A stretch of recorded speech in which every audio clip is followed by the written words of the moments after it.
হাইগেটের অভিশপ্ত ছায়া।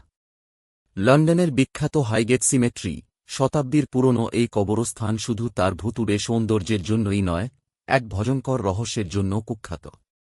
এখানে নাকি এক ভ্যাম্পায়ার ঘুরে বেড়ায়, যার লাল চোখ রাতের অন্ধকারে জ্বলে ওঠে। রাত 10টা। সাহসী কিশোরী এমিলি ও তার বন্ধু জ্যাক কবরস্থানে প্রবেশ করল।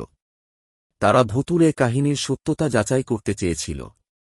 কবরের ওপর ঝুলে থাকা লতাগুল্মের ছায়ায় পথ অন্ধকার হয়েছিল। এখানে কিছুই নেই, জ্যাক হাসল।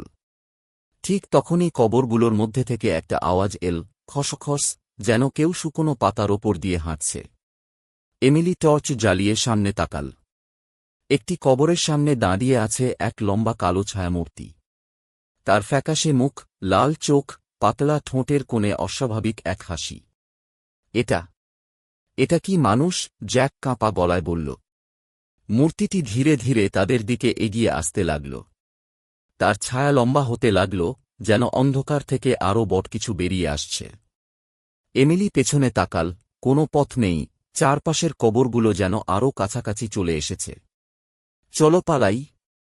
তারা দৌড় দিল, কিন্তু পেছনে শোনা গেল ফিসফিসানি, তোমরা চলে যেতে পারবে না।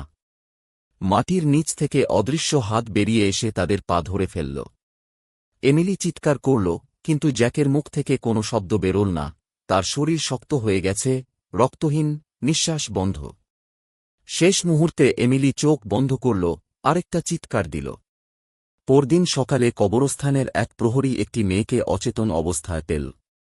তার গায়ে আঁচড়ের দাগ, গলায় দুটি গভীর ক্ষত। হাইগেট ভ্যাম্পায়ার আবার শিকার করেছে।